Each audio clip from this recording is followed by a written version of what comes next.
என்னடா பண்ணிருக்க? Black coding use பண்ணி ஒரு ஆண்ட்ராய்டு ஆப் பண்ணிட்டு இருக்கேன். ஓ சரி, உனக்கு சிடி ரைட் பண்ண தெரியுமா?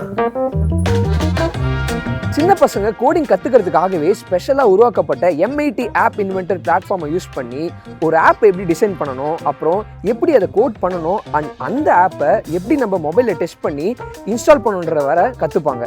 ஸோ இந்த ஒர்க் ஷாப்பை மிஸ் பண்ணிடாதீங்க, மறக்காமல் ரெஜிஸ்டர் பண்ணுங்கள்.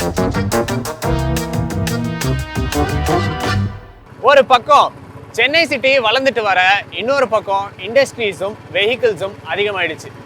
இதனால ஏர் பொல்யூஷனும் அதிகமாயிடுச்சு. வேர்ல்ட்ஸ் 30 மோஸ்ட் பொல்யூட்டட் சிட்டிஸ்ல இந்தியால இருந்து மட்டுமே 21 சிட்டி இருக்கு. அதாவது இந்தியாவில் இருக்கிற 14 கோடி மக்கள் பார்த்தீங்கன்னா WHO சொன்ன லிமிட்டை தாண்டி அதிகமான புகையை சுவாசிச்சுட்டு இருக்காங்க. இண்டஸ்ட்ரீஸ் 51%, இந்த மாதிரி vehicles 27%, crop burning 17%, fireworks 5% air பொல்யூஷனை கிரியேட் பண்ணிட்டு இருக்கு. இதனால ஒரு வருஷத்துக்கு 20 லட்சம் பேர் இறந்து போறாங்க. இது எதனால நடக்குது அப்படின்னு பார்த்தீங்கன்னா, இண்டஸ்ட்ரீஸ்ல இருந்தும் அப்புறம் வெஹிக்கிள்ஸ்ல இருந்தும் வர புகை ப்ராப்பரா ஃபில்டர் ஆகி வராததுனால தான். ஒரு வேளை அந்த புகையை நம்மளால ப்ராப்பரா ஃபில்டர் பண்ண முடிஞ்சது அப்படின்னா ஏர் பொல்யூஷனை நம்மளால கண்ட்ரோல் பண்ண முடியும். அண்ட் இதுக்கான ஒரு சொல்யூஷனையும் சயின்டிஸ்ட் ஒரு உயிரினத்துல இருந்து எடுத்திருக்காங்க. அது என்ன உயிரினம் அண்ட் அது என்ன சொல்யூஷன் அப்படிங்கிறத தான் இன்னைக்கு வீடியோல பார்க்க போறோம். Hi, this is Rakesh. வாங்க வீடியோக்குள்ள போலாம்.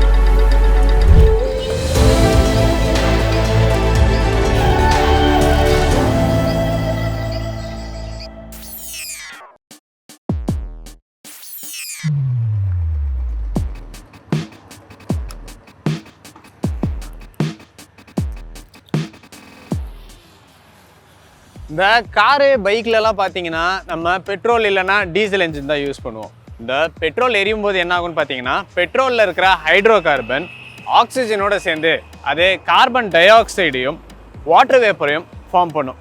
இப்படி நடந்துச்சுன்னா இதை தான் நம்ம கம்ப்ளீட் கம்பஷன் அப்படின்னு சொல்லுவோம்.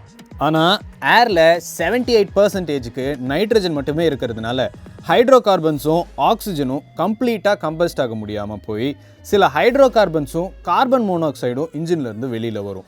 அது மட்டும் இல்லாமல் ஏரில் இருக்கிற நைட்ரஜன் என்ஜின் ஏற்படுத்துகிற ஹை டெம்பரேச்சர்னால ஆக்சிஜனோட சேர்ந்து நைட்ரஜன் மோனாக்சைடும் நைட்ரஜன் டை ஆக்சைடும் ஃபார்ம் பண்ணும். இந்த கேஸஸ்லாம் நம்ம என்வாயன்மெண்ட்டில் விட்டோம் அப்படின்னா அது என்வாயன்மெண்ட்டுக்கு பெரிய பாதிப்பை ஏற்படுத்தும். இதனால் காரில் இண்டஸ்ட்ரீஸ்லாம் பார்த்தீங்கன்னா கேட்டலிட்டிக் கன்வெர்ட்டர் அப்படின்னு ஒன்று வச்சுருப்பாங்க. இந்த கேட்டலிட்டிக் கன்வெர்ட்டர் யூஸ் பண்ணுறதுனால 98% நச்சு புகையை நம்மளால் கண்ட்ரோல் பண்ண முடியும்.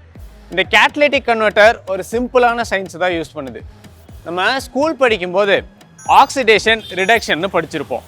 அதை சிம்பிளாக சொல்லணும் அப்படின்னா, ஆக்சிடேஷன் அப்படிங்கிறது பார்த்தீங்கன்னா addition of oxygen and reduction அப்படிங்கிறது பார்த்தீங்கன்னா ரிமூவல் ஆஃப் ஆக்சிஜன். உதாரணத்துக்கு ஆப்பிளை கட் பண்ணி வச்சோம்னா அது ப்ரௌன் கலரில் மாறுறத பார்க்கலாம். அது ஏன்னா காற்றுல இருக்கிற ஆக்சிஜனோட ஆப்பிள் ரியாக்ட் ஆகி மெலனின் அப்படிங்கிற ப்ரௌன் பிக்மெண்ட்டை ப்ரொடியூஸ் பண்ணி ப்ரௌன் கலரில் மாறும். இதுவும் ஆக்சிடேஷன் ரியாக்ஷன் தான். இதே மாதிரியான ஆக்சிடேஷன் தான் அங்கேயும் நடக்குது. இதை இன்னும் ஸ்பீட் பண்ணுறதுக்காக இந்த கேட்டலிட்டிக் கன்வெர்ட்டரில் கேட்டலிஸ்ட் வச்சுருப்பாங்க. அதாவது பிளாட்டினம், பெலேடியம், ரோடியம் இந்த மாதிரியான கேட்டலிஸ்ட்டை வச்சுருப்பாங்க. சரி வாங்க இப்போ அது எப்படி நடக்குதுன்னு பார்க்கலாம். வண்டியோட எக்ஸாஸ்ட்ல இருந்து வர புகை இந்த பிளாட்டினம் அண்ட் ரோடியம் வழியாக போகும்போது நைட்ரஜன் டை ஆக்சைடில் உள்ள நைட்ரஜனை மட்டும் இந்த கேட்டலிஸ்ட் பிடிச்சு வச்சுட்டு ஆக்சிஜனை அனுப்பிடும்.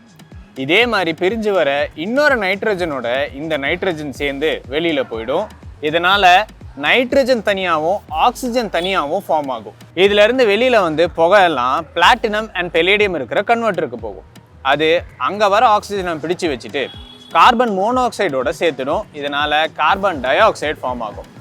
ஹைட்ரோ கார்பனும் ஆக்சிஜனும் சேர்ந்து கார்பன் டை ஆக்சைடாகவும் வாட்டராகவும் மாறிடும். இதனால் என்வாயன்மெண்ட்டுக்கு பெருசாக பாதிப்பே ஏற்படாது. ஆனால் இதில் பிரச்சனை என்னன்னு பார்த்தீங்கன்னா, ஒரு கேட்டலிட்டிக் கன்வெர்ட்டரில் இருக்கிற பெலேடியம், பிளாட்டினம், ரோடியம் இதெல்லாமே ரொம்ப ரேரான மெட்டல்ஸ்.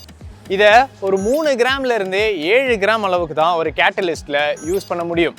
இருந்தாலுமே இதோட காஸ்ட் அப்படிங்கிறது ரொம்ப அதிகம். ஒரு கேட்டலிட்டிக் கன்வெர்ட்டர் செய்கிறதுக்கு தேவையான 70 to 90% ஆஃப் த மணி அந்த மெட்டலுக்கே போயிடுது. இதனால் நிறைய கார்லேயும் பைக்லேயும் இன்னும் இந்த கேட்டலிட்டிக் கன்வெர்ட்டரை யூஸ் பண்ணாமல் வச்சுருக்காங்க. அது மட்டும் இல்லாமல் இந்த கேட்டலிட்டிக் கன்வெர்ட்டரில் உள்ள கேட்டலிஸ்ட் மேலே என்ஜின்ல இருந்து வர எல்லா புகையும் முழுசா படுறது கிடையாது. இதனால சில புகை ஃபில்டர் ஆகாமலே வெளியில போயிடும். இந்த ப்ராப்ளமை கண்டுபிடிச்ச ஹார்வர்ட் அண்ட் விஸ் இன்ஸ்டியூட்ல இருக்கிறவங்க இதுக்கான ஒரு சொல்யூஷனை கண்டுபிடிச்சிருக்காங்க. மெட்டல் மார்க் அப்படிங்கிற ஒரு வகையான பட்டாம்பூச்சியில இருந்து தான் இதுக்கான சொல்யூஷனை அவங்க எடுத்திருக்காங்க.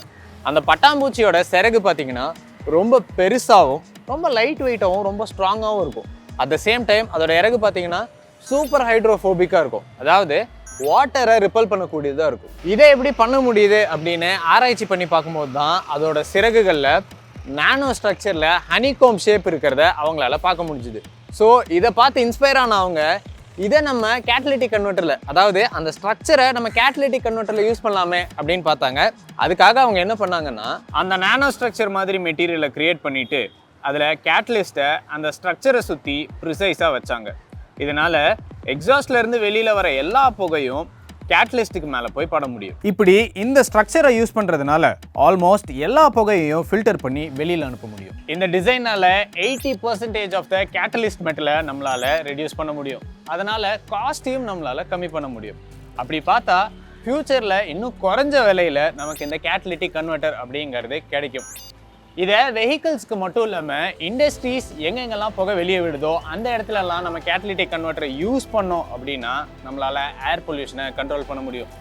இது மட்டும் நம்ம ஊருக்கு செயல்பாட்டுக்கு வந்துச்சு அப்படின்னா கண்டிப்பாக நம்மளால் நம்ம ஊர்லேயும் ஏர் பொல்யூஷனை கண்ட்ரோல் பண்ண முடியும். அவ்வளோதாங்க. இன்னைக்கு வீடியோவில் எப்படி பட்டர்ஃப்ளை ஏர் பொல்யூஷனை கண்ட்ரோல் பண்ண உதவுது அப்படின்னு பார்த்தோம். அடுத்த வீடியோவில் நேச்சர் நம்மளை எப்படி இன்ஸ்பயர் பண்ணுது அப்படிங்கிறத பார்க்கலாம். Until then, this is Rakesh signing off.